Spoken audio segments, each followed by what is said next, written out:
اعوذ باللہ من الشیطان اللعین الرجیم بسم اللہ الرحمن الرحیم الحمد للہ الذی لا یبلغ مدحتہ القائلون ولا یحصی نعماءہ العادون ولا یؤدی حقہ المجتہدون الذی لا یدرکہ بعد الہمم ولا ینعلہ غوث الفتن الذي ليس لصفته حد محدود ولا نعت موجود ولا وقت معدود ولا عجل ممدود فطر الخلائق بقدرته ونشر الرياح برحمته وابتدى بالصخور ميدان أرضه والصلاة والسلام على سيد الأنبياء والمرسلين خاتم النبيين سید الممجد بشیر المسدد نذیر المؤید المصطفی الامجد المحمود الاحمد ابی القاسم محمد واہل بیتہ طیبین الطاہرین المعصومین المظلومین اما بعد فقد قال اللہ سبحانہ تبارک و تعالی فی کتابہ المحکم وخطابہ المتقن وقولہ الاحسن بسم اللہ الرحمن الرحیم ومن الناس من یقول آمنا باللہ وبالیوم الآخر وما هم بمؤمنین صلوات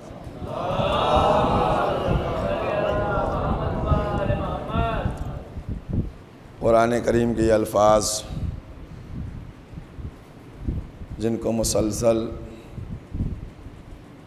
سرنامہ قرار دے کر گفتگو کو آگے بڑھایا جا رہا ہے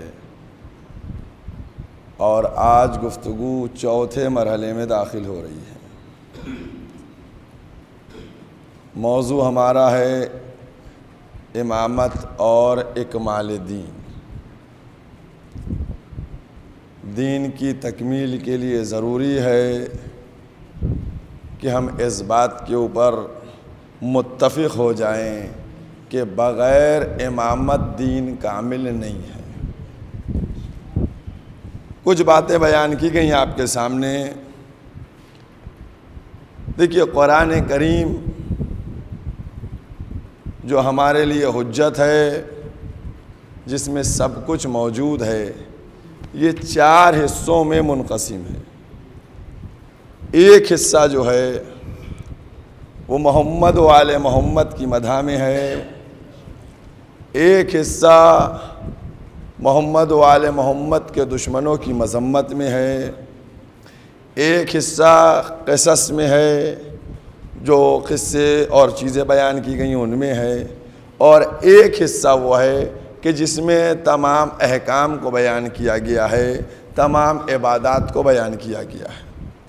قرآن جو 4 حصوں میں منقسم ہے، اگر ہم اس کے حصوں کو دیکھیں، مقصد کو سمجھیں، پہلا مرحلہ یہ آ جائے گا کہ جب کتاب اللہ کی ہے تو اللہ کی کتاب، اس میں محمد و آل محمد کی مدح، ان کے فضائل کیوں ہیں؟ بھئی اگر ان کا دین سے متعلق کوئی زحمت کا معاملہ، کوئی خدمت کا معاملہ نہیں ہے تو پھر ان کی مدح کیوں ہو رہی ہے اور ان کے دشمنوں کی مذمت کیوں ہو رہی ہے؟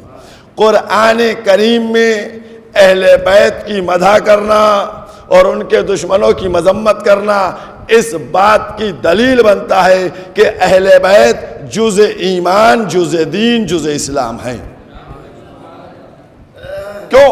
اسی لیے دشمنوں سے لڑا گیا ان کے۔ آپ دیکھیے، تبت یدا ابی، کیا ہے یہ؟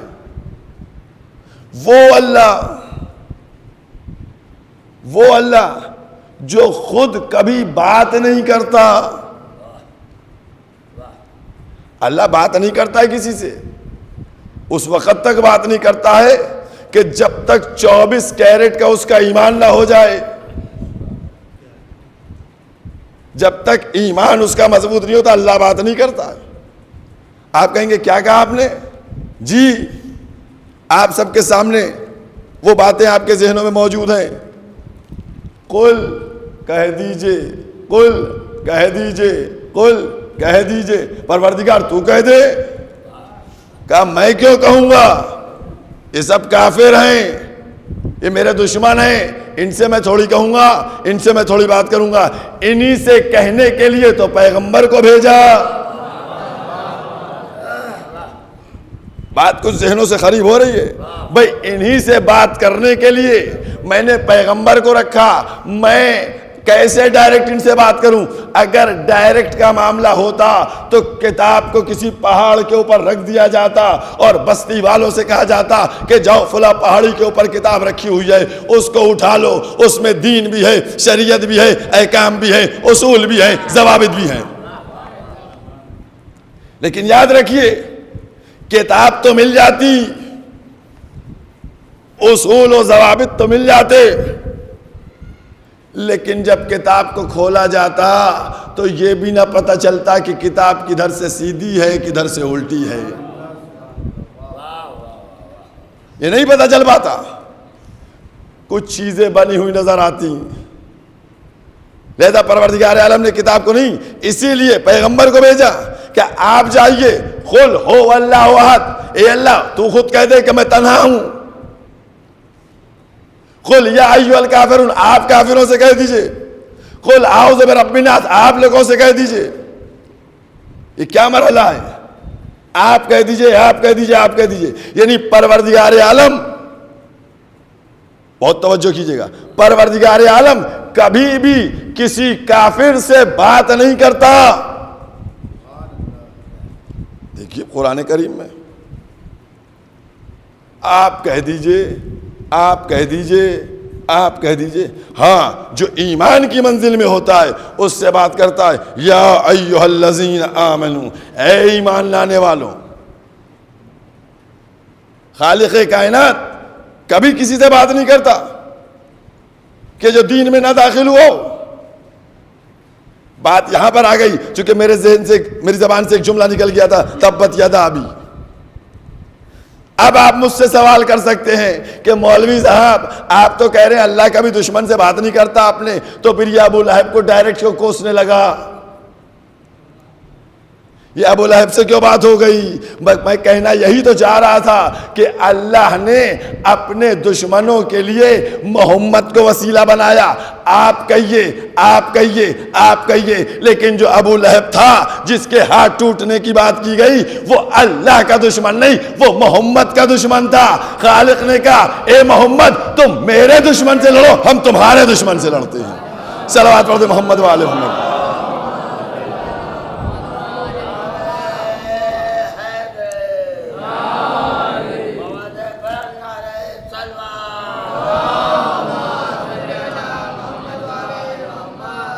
یہ مرحلہ ہے. اور میں نے کل کہا تھا کہ نبوت سے قیامت تک لے جانے کے لیے وسیلہ ہونا چاہیے کہ جو نبوت سے ہم کو لے اور قیامت تک پہنچا دے. میں نے بات کل کی تھی، اب آج آپ کے سامنے ایک حدیث حوالے کر رہا ہوں. مناقب پیغمبر اسلام حضرت محمد مصطفیٰ صلی اللہ علیہ وسلم میں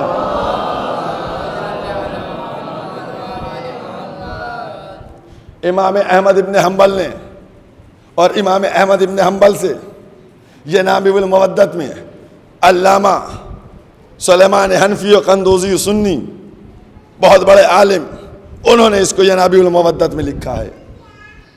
انہوں نے لکھا ہے، وہ کیا فرماتے ہیں کہ پیغمبر اسلام حضرت محمد مصطفیٰ صلی اللہ علیہ وآلہ وسلم نے فرمایا کہ جس طریقے سے آسمان والوں کے لیے ستارے امان ہیں، جب تک تارے ہیں تب تک آسمان والے امان پائے ہوئے، جس دن تارے ختم ہوئے آسمان والے ختم ہو جائیں گے، اسی طریقے سے زمین والوں کے لیے ہمارے اہل بیت امان ہیں۔ جب تک اہل بیت رہیں گے زمین والے زندہ رہیں گے، جب زمین سے اہل بیت ختم ہوں گے تو زمین والے بھی سب ختم ہو جائیں گے۔ اس کا مطلب کیا ہوا؟ اس کا مطلب یہ ہوا کہ جب تک محمد کا وجود زمین پر باقی ہے اس وقت تک انسانیت باقی ہے۔ بس جہاں میں نے کیا کہا، نبوت سے قیامت تک ملانے کے لیے امامت کا وسیلہ بنایا گیا، تو جب تک امامت رہے گی تب تک دنیا رہے گی، اور جب امامت جائے گی تو دنیا خود ختم ہو جائے گی۔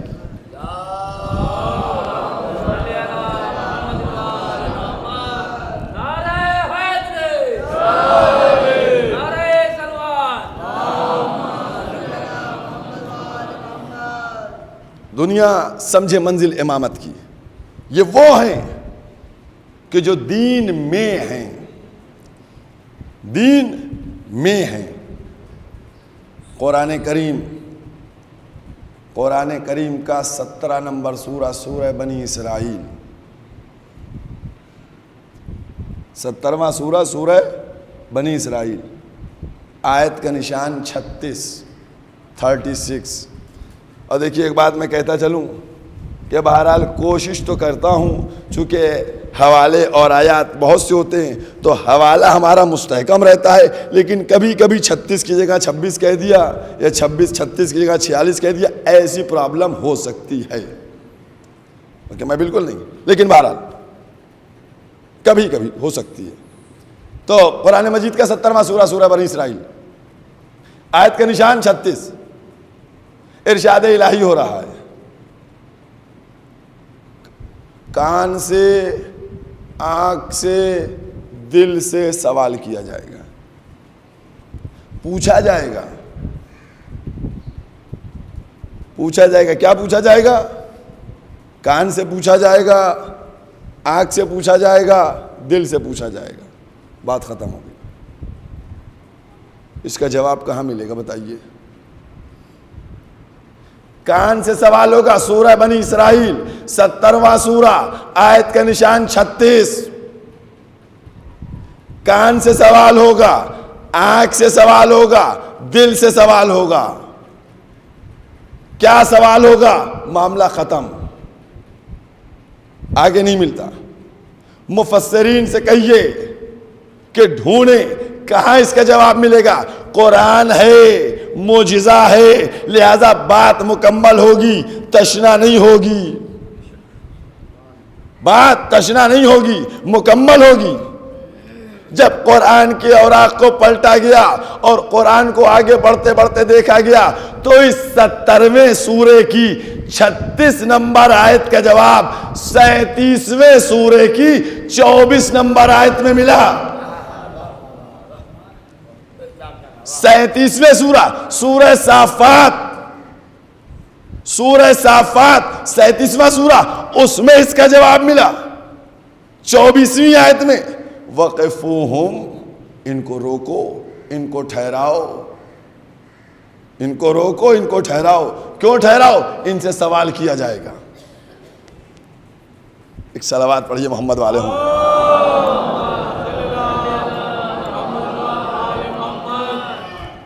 اب یہاں پر بات آئی، وہاں کیا ہے؟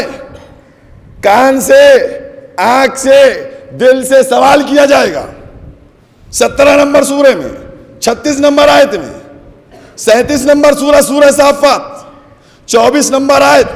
ان کو روکو، قیامت کے دن کی بات ہو رہی ہے کہ جب سب نماز کا حساب دے دیں گے، روزے کا حساب دے دیں گے، حج کا حساب دے دیں گے، زکوٰۃ کا حساب دے دیں گے، خمس کا حساب دے دیں گے اور جانے لگیں گے جنت کی طرف، تو آواز آئے گی وقفوہم، ان کو روکو، ان کو روکو، ان کو روکو، ابھی ان سے سوال کرنا ہے۔ جب یہ آیت نازل ہوئی، پیغمبر مصطفیٰ حضرت محمد مصطفیٰ صلی اللہ علیہ وسلم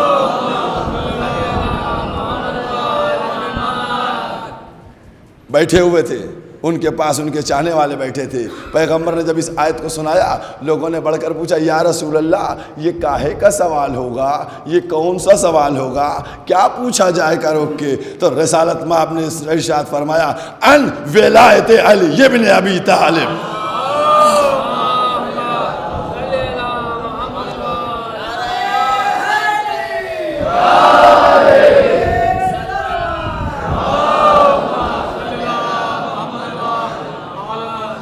نماز حساب دے دیا, روزے کا حساب دے دیا, حج کا حساب دے دیا, زکوٰۃ کا حساب دے دیا, خمس کا حساب دے دیا, سارے حساب ہو گئے. جب پڑھنے لگے گا کہا جائے گا روکو روکو ٹھہراؤ, ان سے پوچھنا ہے. کیا پوچھنا ہے؟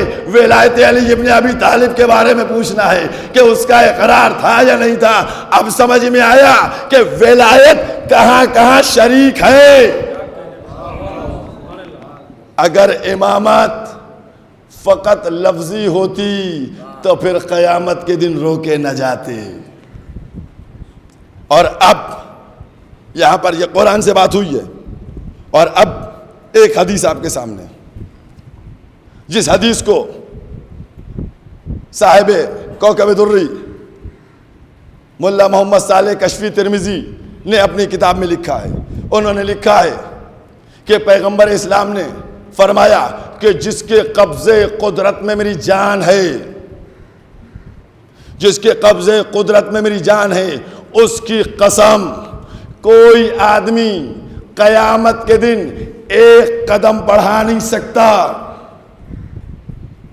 کوئی شخص ایک قدم اپنا بڑھا نہیں سکتا ہے اس وقت تک جب تک وہ میری محبت کا, اہل بیت کی محبت کا اقرار نہ کر لے.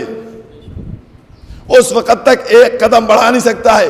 وہاں پر خلیفہ ثانی موجود تھے. انہوں نے کہا یا رسول اللہ, یہ آپ کی محبت, آپ کے اہل بیت تو ہیں, لیکن اب اس کے بعد آپ کے بعد ایک ایک لفظ پڑھ رہا ہوں, دعوے کے ساتھ پڑھ رہا ہوں. خلیفہ ثانی نے کہا کہ آپ کے بعد کون ہیں؟ تو لکھا راوی نے کہ مولا کائنات تھے, ان کے شانے پہ ہاتھ رکھا کہ میرے بعد میری محبت کسی کو اگر دیکھنا ہے تو ولایت علی اور محبت علی بتائے گی کہ یہ مجھ سے محبت کرتا ہے یا نہیں کرتا ہے.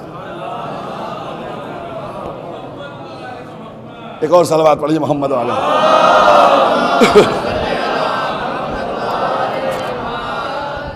دنیا عظمت امیر المومنین کو سمجھے.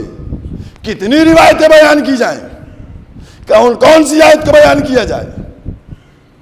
قرآن کریم 20واں سورہ, سورہ طٰہٰ.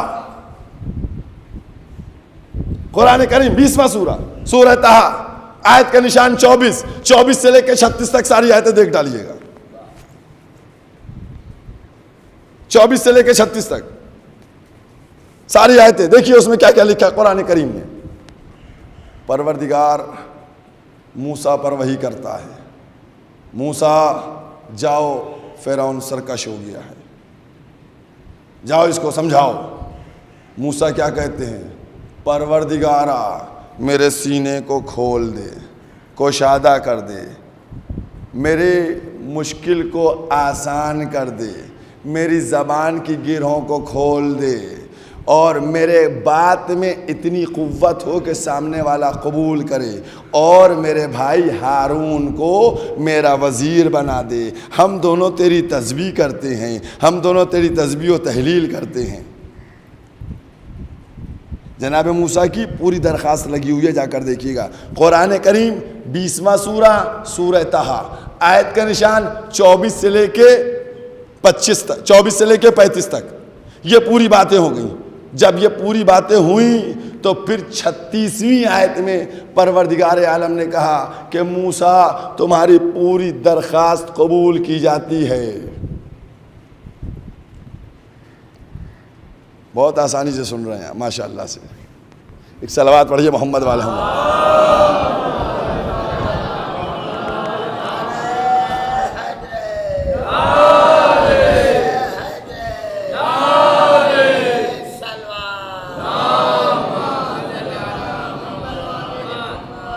جناب موسیٰ نے بارگاہ الہی میں درخواست ڈالی کہ میں چلا تو جاؤں گا فرعون کے سامنے چلا جاؤں گا, دربار میں چلا جاؤں گا, لیکن میری یہ پرابلم ہے، ان میں تو مدد کر، سینے کو کھول دے، زبان کی گراؤں کو کھول دے، میرے بھائی میرے اخی ہارون کو میرا وزیر بنا دے۔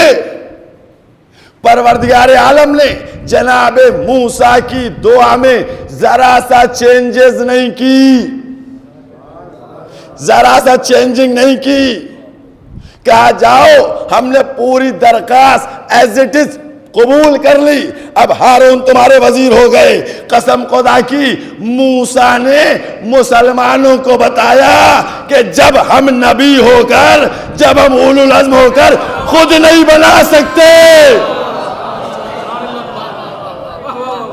جب ہم نبی ہو کر اولو العزم ہو کر خود نہیں بنا سکتے، اس سے ریکویسٹ کرتے ہیں، اس سے دعا کرتے ہیں، وہاں اپلیکیشن، تو تم مسلمان ہو کے گناہگار ہو کر خطا کار ہو کر خود کیسے بنا سکتے ہو؟ صلوات پڑھ دے محمد وال۔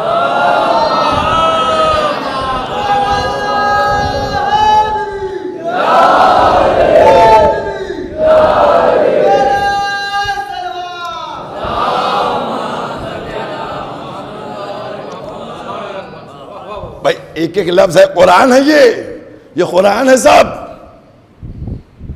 کوئی قصے کہانی کی کتاب نہیں ہے، پورا واقعہ ہے، جائیے دیکھیے گا۔ اور قسم خدا کی آپ جملہ تو دیکھیے، پروردگار عالم نے 36ویں آیت میں کیا کہا کہ جاؤ ہم نے تمہاری ساری باتیں منظور کر لی، ساری باتیں منظور کر لی۔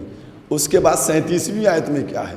37ویں آیت میں کہا کہ اس سے پہلے بھی تم پر احسان کر چکے ہیں، کہ جب تمہاری اماں پر وحی کی تھی اور انہوں نے تابوت صندوق میں رکھ کر تم کو ڈال دیا تھا، غور کیا کچھ آپ نے؟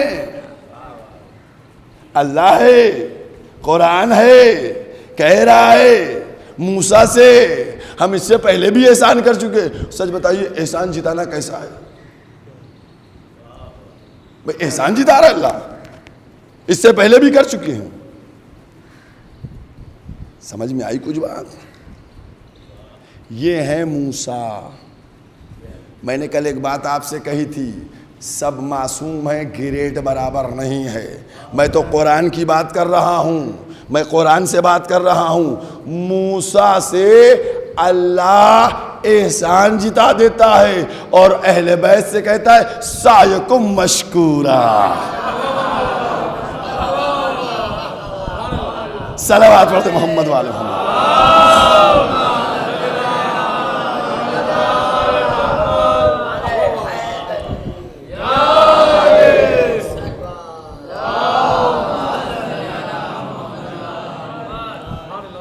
بات کچھ سمجھ میں آ رہی ہے آپ کے؟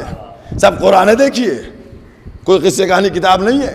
وہ موسیٰ تھے کہ جن پہ اللہ احسان کر رہا تھا، اور یہ اہل بیت تھے جو اللہ پر احسان کر رہے تھے اور اللہ ان کا شکر گزار بن رہا تھا کہ ہم تیرے شکر گزار ہیں۔ یہ عظمت ہے۔ اور بات کو آگے بڑھاؤں، یہ 20ویں سورہ کی 24ویں آیت سے لے کر 37ویں آیت تک کی بات تھی۔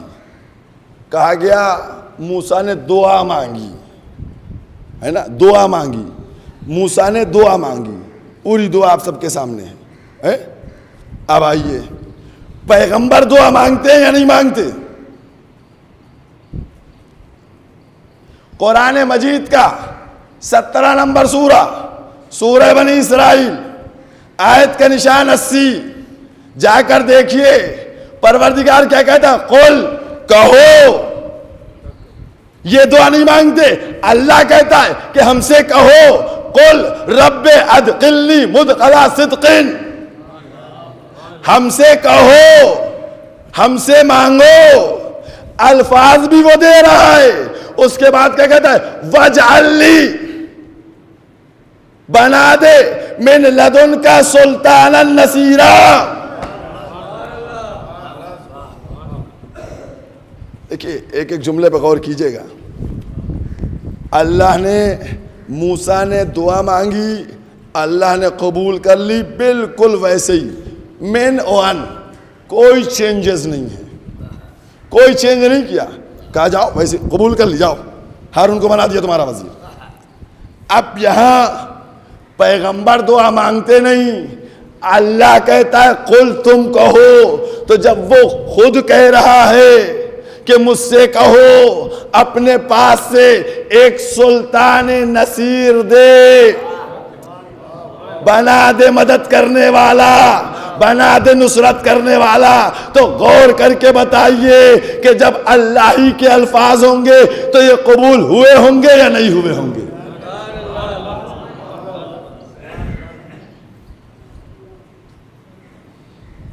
من لدن کا، اس کے مطلب معلوم ہے آپ کو؟ اب مجھے عربی تو آتی نہیں ہے، سنا ہے اپنے پاس سے، اپنی طرف سے، ہے نا، ادھر سے دے دے. اب کہا پروردگار نے رسول سے، بہت توجہ کیجئے گا، ایک ایک موقع ملے گا آپ کو. اللہ نے کہا ایسے قوم سے دے دے، ایسے کہا گیا تو اب لازم بھی تو تھا کہ وہ دیتا اپنے پاس سے. دیتا تو دیا یا نہیں دیا؟ دیا یا نہیں دیا؟ صلوات پڑھیے محمد والے محمد.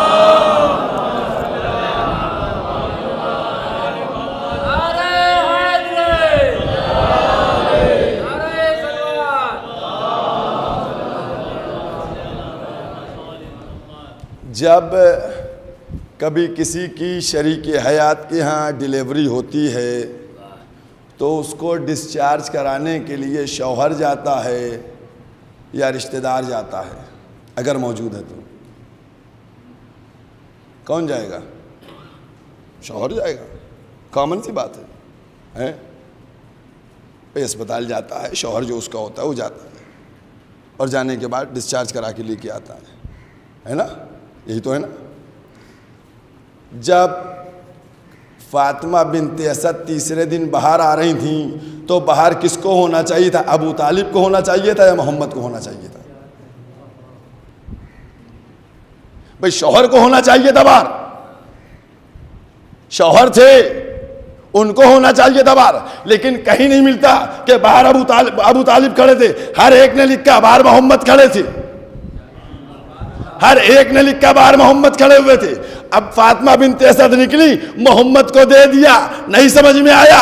پھر سے کہوں، میں نے لدن کا سلطان النصیرہ، اپنے پاس سے دے. تو آواز دی، آ تو میرے گھر، آ تو میرے گھر. ہاتھ پھیلائے ہوئے محمد گھر پہنچے، قدرت نے اپنے گھر سے دے دیا.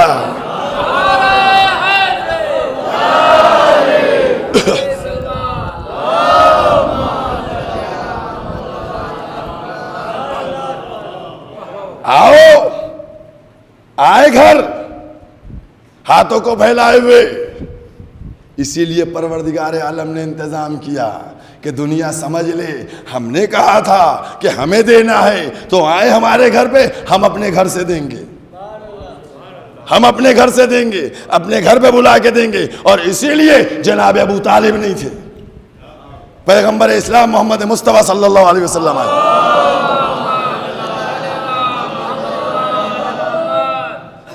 یہی تو سبب تھا، یہی تو وجہ تھی. پروردگار عالم سے رشتہ علی کا تھا. غور کیا آپ نے؟ اللہ سے رشتہ علی کا تھا. اللہ نے بنایا تھا، اللہ نے دیا تھا. اسی لیے تو دعوت ذوالعشیرہ میں اعلان ہو گیا تھا، اور 10 ہجری غدیر تک علی نے کبھی نہیں کہا، مولا کائنات نے کبھی نہیں کہا یا رسول اللہ آپ نے 23 سال پہلے کہا تھا کہ جو ہماری مدد کرے گا، نصرت کرے گا، میرے بعد میرا جانشین، میرا وزیر، میرا خلیفہ بنے گا. بتائیے ابھی تک آپ نے کیوں نہیں اعلان کیا؟ اب اعلان کر دیجئے، خندق کے بعد اعلان کر دیجئے، خیبر کے بعد اعلان کر دیجئے، ہجرت کے بعد اعلان کر دیجئے. بھئی کسی منزل پہ تو مولا کائنات کہتے، کوئی تاریخ تو یہ لکھتی کہ علی نے کہا اب دیکھیے بدر فتح کر لیا، ہجرت بھی بخیر و عافیت ہو گئی، اب آپ اعلان کر دیجئے. کہا دلیل دوں گا، ثبوت ہے، ثبوت ہے. علی نے کبھی نہیں کہا جس نے دیا تھا اسی نے قافلے کو روک کے کہلوا دیا.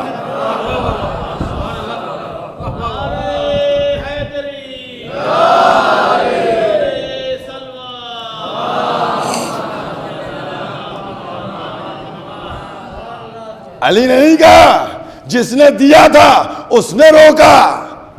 اس نے کہا اب کہتے چلو, اب کہہ دو, اب ٹائم ختم پہ ہے. اس لیے علی کا رشتہ جو ہے وہ ولایت کا ہے. علی ولی ہیں, علی امام ہیں, علی اللہ کے بنائے ہوئے ہیں. امامت کا سلسلہ جو شروع ہوا وہ بلا فصل امامت کا سلسلہ شروع ہوا. اور دنیا سمجھ لے کہ جو ہم ولایت کی بات کرتے ہیں, جو ہم امامت کی بات کرتے ہیں, تو یہ وہ ہیں کہ جو منصب بدل کے آئے ہیں رسول کے بعد. کیونکہ نبوت کا سلسلہ ختم ہونے والا تھا, ختم ہو رہا تھا, تو اب لازم تھا کوئی سلسلہ تو شروع کیا جائے. تو اس سلسلے کے آغاز کا نام ہے امامت, اور امامت وہاں سے شروع ہوئی. اسی لیے میں کہتا ہوں دین کی تکمیل کے لیے امامت ضروری ہے. صلوات پڑھ دیں محمد والے.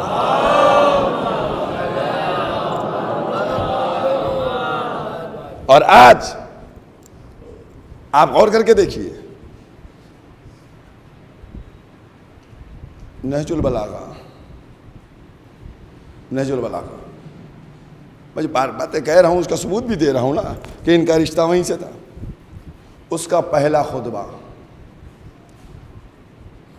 میں دعوت دے رہا ہوں, جتنا پڑھا لکھا آدمی ہو, جتنا قابل ہو, وہ پہلے خطبے کو بیان کر دے. ایک عیسائی تھا, نہج البلاغہ حضرت علی کا کلام ہے, اس کو لیا, لینے کے بعد پڑھنا شروع کیا. نہج البلاغہ کے مطالعے کے لیے وہ جا رہا تھا, پڑھنا چاہ رہا تھا. اس کے بعد اس نے پہلا خطبہ شروع کیا. پہلا خطبہ جب شروع کیا تو اس نے اس کے اندر جو چیزیں دیکھی, قسم خدا کی پہلا خطبہ بآسانی اگر آپ ترجمہ پڑھیں تو جتنا تو سمجھ میں آ جائے گا کیا ہے, لیکن حقیقت تک نہیں پہنچے گا. ایسے دنیا کی تخلیق کی نقشہ کشی کی ہے, ایسے دنیا کی تعمیر کو بیان کیا گیا ہے کہ وہ عیسائی کہتا کیا ہے جب پہلا خطبہ پڑھتا ہے, سر پکڑ کے بیٹھ جاتا ہے, کہتا ہے یہ کلام کسی بندے کا ہو نہیں سکتا, یہ کلام اس کا ہے کہ جس کے سامنے یہ پوری دنیا بنائی گئی ہے.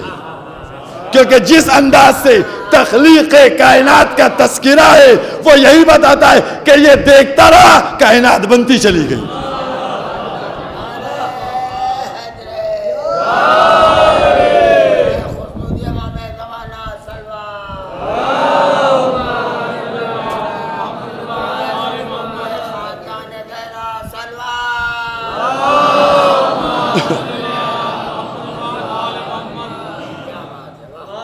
یہ تو تھا ان کا مسئلہ عیسائی کا. اب میں امام شافعی کی بات کرتا ہوں. ماتا شافعی لیسا یدری علی ربہ ام ربہ اللہ. شافعی سوچتے سوچتے مر گیا کہ خدا خدا ہے یا علی خدا. صلوات پڑھ دے محمد و آل محمد.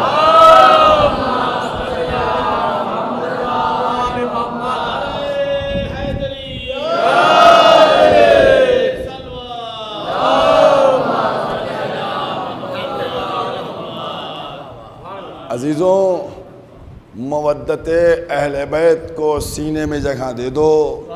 اگر قلب میں مقام مل گیا تو قسم خدا کی کیا تازگی ہوگی, کیا مرتبہ ہوگا. میں تو کہتا یہ ہوں کہ جس کے سینے میں مودت اہل بیت ہوتی ہے, قسم خدا کی اس سے مل کر دیکھو, اگر وہ اپنے بڑھاپے کو دکھائے, بوڑھا جوان نظر آئے گا,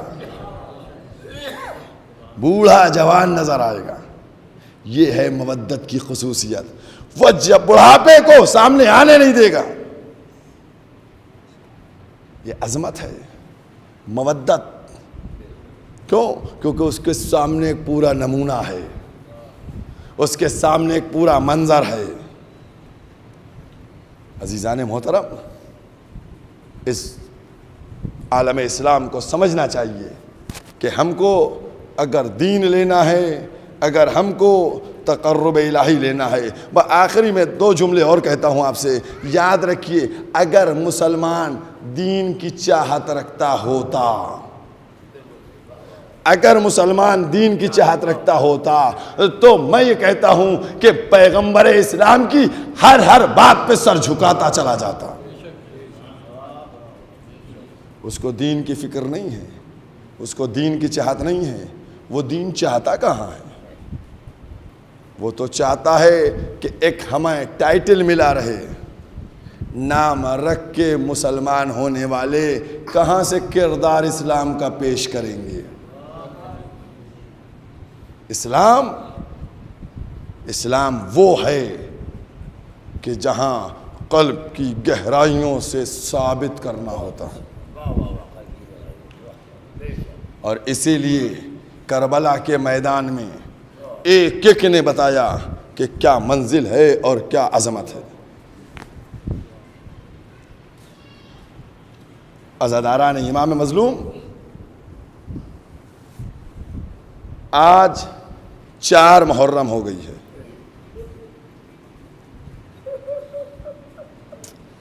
اور آپ سب جانتے ہیں کہ 5 محرم سے بنی ہاشم کا تذکرہ ہوتا ہے۔ کل آپ اون و محمد کے تابوتوں کی زیارت کریں گے، 6 محرم کو حضرت علی اکبر کی شبیہ کی زیارت کریں گے، 7 محرم کو جناب قاسم کا دلسوز منظر بیان ہوگا، پیش ہوگا، وہ دیکھیں گے۔ آج کی تاریخ میں پڑھا کرتا تھا جناب حبیب ابن مظاہر کے مسائل، آج بھی تھوڑا سا تذکرہ کروں گا، لیکن میں آج بھی بنی ہاشم کا تذکرہ کروں گا،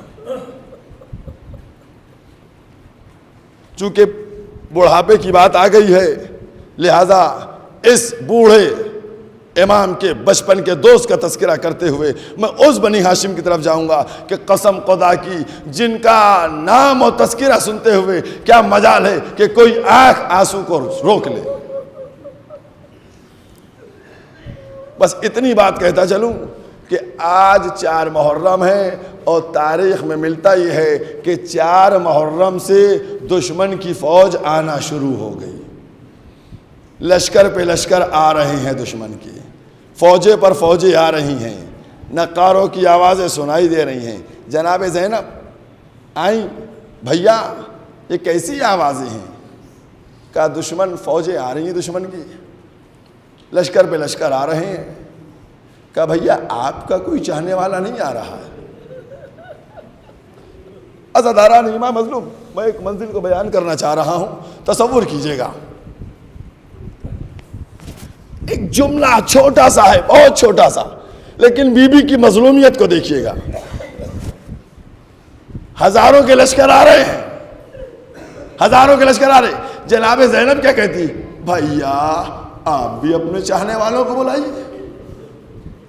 امام نے کہا کہ اس غربت کے عالم میں میرا کون چاہنے والا آئے گا؟ کہا ماں بھیا اپنے بچپن کے دوست حبیب ابن مظاہر کو بلا لیجئے، حبیب ضرور آ جائیں گے۔ عزاداران امام مظلوم، حبیب کو بلایا گیا، حبیب آئے، یقین تھا بی بی کو، آئے، ساری باتیں چھوڑتا ہوا آئے حبیب، اور جب حبیب آئے باتیں شروع ہو گئیں، آوازیں بلند ہوئی قیام حسینی میں۔ جناب زینب نے فضہ کو بھیجا، فضہ جاؤ، مظلومیت کے جملہ اس لیے بیان کر رہا ہوں، بھیجا، کہا فضہ جاؤ دیکھو کیا بات ہے، کیوں اصحاب حسین اتنی زور سے باتیں کر رہے ہیں۔ آئے، آنے کے بعد پوچھا فضہ نے کیا معاملہ ہے، کیا بات ہے؟ کہا کہ آقا کے بچپن کے دوست حبیب ابن مظاہر آ گئے۔ فضہ نے سنا، اندر گئیں، شہزادی کو بلایا، شہزادی کو بتایا، کہا شہزادی سے، شہزادی آقا کے دوست حبیب ابن مظاہر آ گئے۔ حبیب ابن مظاہر آ گئی. بس جیسے یہ جملہ سنا کہا فضا جا کر حبیب سے کہہ دو کہ رسول کی نواسی علی و فاطمہ کی بیٹی تمہارا شکریہ ادا کرتی ہے اور تم کو سلام کہتی ہے. عزادارو فضا در خیمہ پہ آئی, آواز بلند کی, اے حبیب خدا تمہیں مبارک کرے, فاطمہ کی بیٹی تم کو سلام کہتی ہے, تمہارا شکریہ. حبیب نے تماچے مارے, اے پروردگارا کیا مصیبت آ گئی کہ قال وعدہ رسالہ غلاموں کا شکریہ ادا. اجرکم علی اللہ, اجرکم علی اللہ.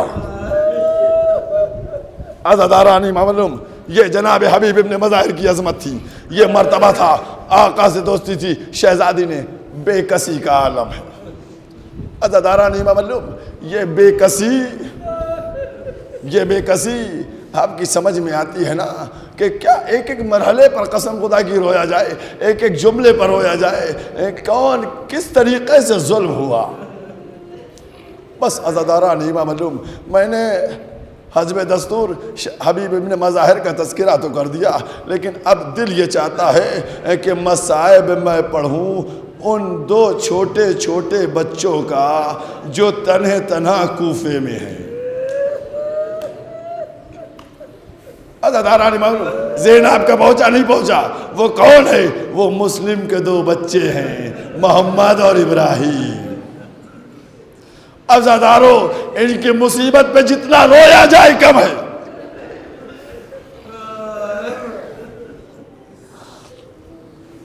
کون سی منزل ہے؟ ابن زیاد نے اعلان کرایا کہ مسلم تنہا نہیں آئے تھے, اپنے دو چھوٹے بچوں کو بھی لے کر آئے تھے. دو چھوٹے چھوٹے بچے بھی ان کے ساتھ تھے, جناب محمد اور جناب ابراہیم, ان کو تلاش کیا جائے. ادھر جناب مسلم جب تمام زمانہ مخالف ہو گیا تو جناب مسلم نے اپنے دونوں بیٹوں کو قاضی شورح کے گھر کے اوپر رکھ دیا تھا.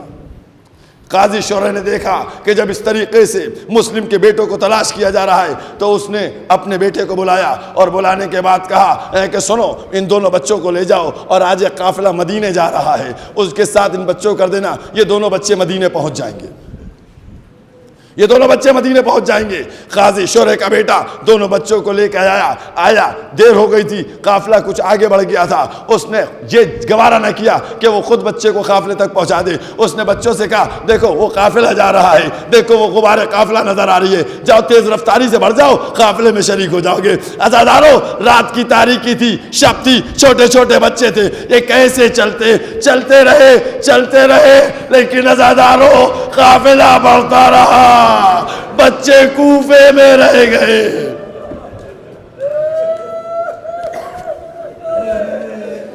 دونوں بچے کوفے میں رہ گئے, قافلہ نہ ملا, چکر لگاتے رہے, دونوں بچے کوفے میں رہ گئے. اس کے بعد ایک شخص نے دونوں بچوں کو دیکھا, دونوں بچوں سے پوچھا کون ہو؟ کہا مسلم کے یتیم ہیں, مسلم ہمارے باپ تھے. دونوں بچوں کو گرفتار کیا, لے گیا ابن زیاد کے سامنے. ابن زیاد نے کہا دونوں کو قتل کر دو. بیٹھا تھا, کہنے لگا اتنے کم سن بچوں کو تو قتل کرے گا, ان کو قید کر لے. دونوں بچوں کو قید کر لیا گیا اور حکم دیا ان کو سوکھی روٹی دینا اور گرم پانی دینا. ایک ایک جملہ پڑھا ہوا ہے عزادارو, تصور کر کے بتاؤ, ایک 8 سال کا بچہ, ایک 10 سال کا بچہ, چھوٹے چھوٹے دونوں بچے قید خانے میں ڈالا گیا. دونوں بچے, شب ہوتی تھی, ایک نگہبان آتا تھا, کچھ سوکھی روٹیاں دے جاتا تھا, پانی دے جاتا تھا. ایک دن چھوٹا بھائی ابراہیم بڑے بھائی سے کہتا ہے بھیا اب تو سوکھی روٹی کھائی نہیں جاتی, بھیا سوکھی روٹی نہیں کھائی جاتی. ایسا کرتے ہیں جو دربان ہے اس سے بات کرتے ہیں, شاید یہ کچھ ہماری مدد کرے. کہا ٹھیک ہے اس سے بات کرو. آیا, آنے کے بعد کہا تم کون ہو؟ کہا ہم لوگوں کو اس طریقے سے کھانا دے جاتے ہو، ہم لوگ سوکھی روٹیاں کھاتے کھاتے تھک گئے، اتنی مختصر ہوتی ہے پیٹ بھی نہیں بھرتا۔ دونوں کم سن بچوں کی باتوں کو سنا، اس کا دل بھی ٹوٹا۔ کہتا ہے تم لوگ کون ہو؟ کہا تم، بچوں نے کہا تم رسول اللہ کو جانتے ہو؟ کہتا ہے ہاں ہم رسول کو جانتے ہیں، ہم انہی کا کلمہ پڑھتے ہیں۔ کہا ہم انہی کا کلمہ پڑھتے ہیں۔ کہا تو تم علی مرتضیٰ کو بھی جانتے ہوگے؟ کہا ہاں ان کو بھی جانتے ہیں، وہ تو ہمارے امام ہیں۔ کہا تو تم مسلم ابن عقیل کو بھی جانتے ہوگے؟ کہا ان کو بھی جانتے ہیں۔ تو ہاتھوں کو جوڑا، کہا ہم امی مسلم کے یتیم ہیں۔ بس جیسے ہی یہ سنا مشکور نے قید خانے کا دروازہ کھول دیا، کہا بچوں معاف کرنا، میں نے پہچانا نہیں، قید خانہ کھلا ہے، جاؤ تم دونوں چلے جاؤ، اجرکم علی اللہ۔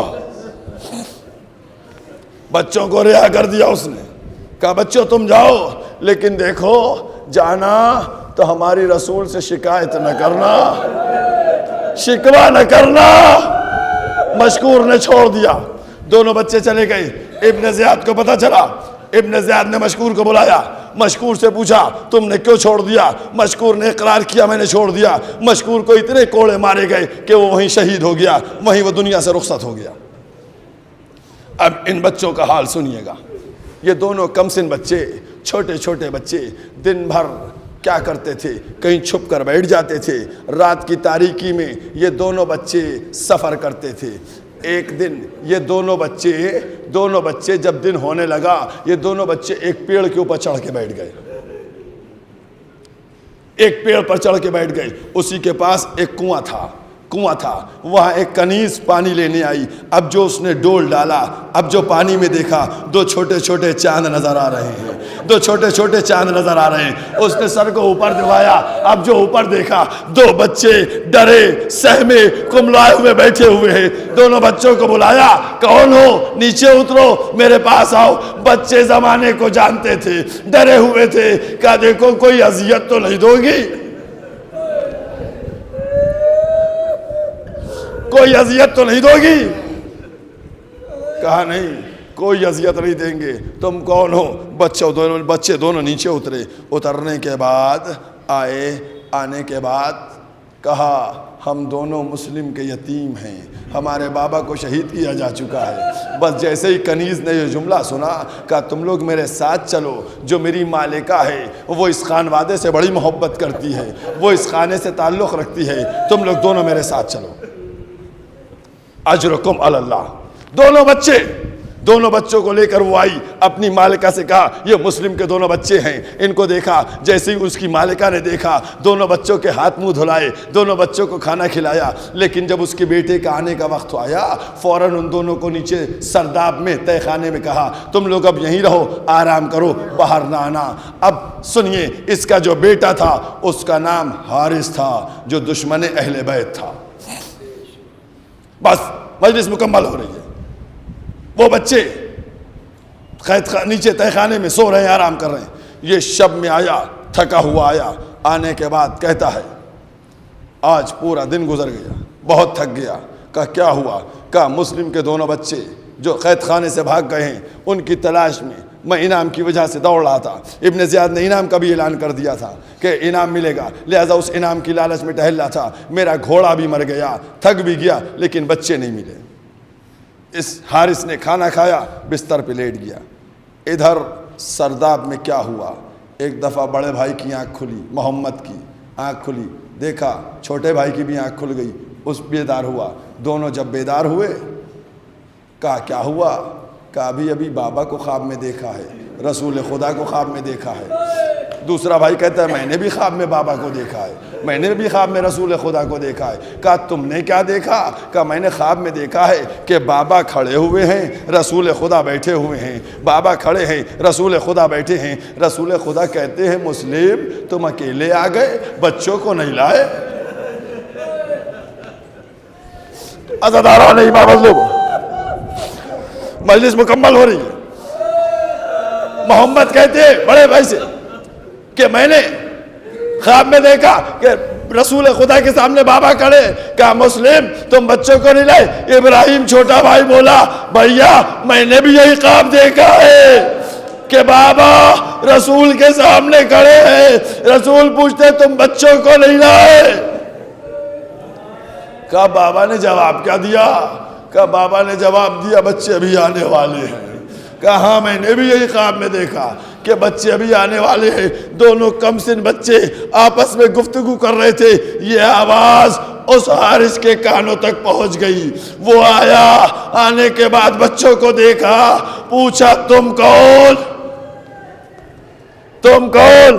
بچے سمجھے جیسی وہ معظمہ ہماری چاہنے والی ہے ویسے یہ بھی ہوگا کہ ہم مسلم کے یتیم ہیں، بس ازاداروں غضب ہو گیا، تاریخ میں لکھا، گھسیٹتا ہوا لے کر آیا، ایک ستون سے باندھ دیا۔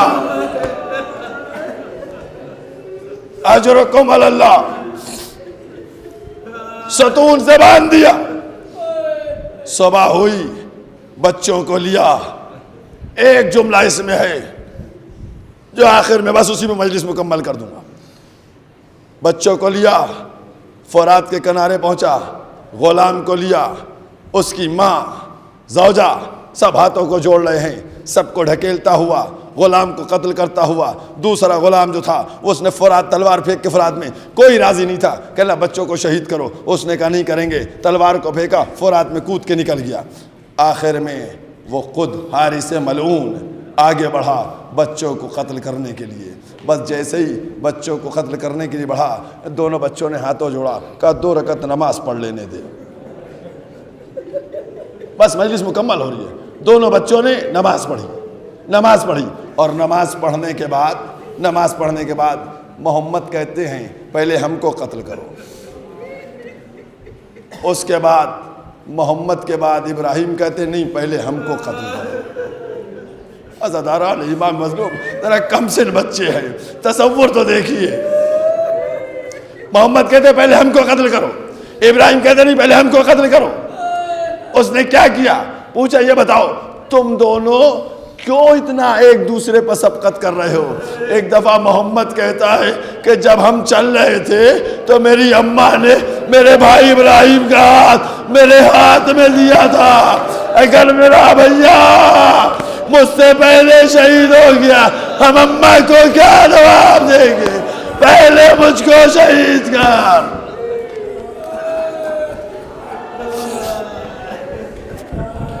اجرکم اللہ، اجرکم اللہ۔ مجلس مکمل ہو گئی۔ عزاداران امام مظلوم، آج بھی جو جائے وہ دیکھے کہ ان دونوں چھوٹے چھوٹے بچوں کا مزار کربلا کوفے سے کتنی دوری پر ہے۔ عزاداران امام مظلوم، بس ایک جملہ بچا ہے، رو لیجئے گا پرسہ ہو جائے گا بنی ہاشم کا۔ اور وہ جملہ کیا ہے؟ ایک دفعہ اس نے تلوار نکال کے محمد کے سر کو جدا کیا، سر کو رکھا، لاشے کو فرات میں ڈال دیا، دوسرا وار کیا، ابراہیم کا سر ہوا، فرات میں ڈالا، دونوں بھائی آپس میں گلو گیر فرات میں، ادھر ماں کا دل لیلا، الا لعنت اللہ۔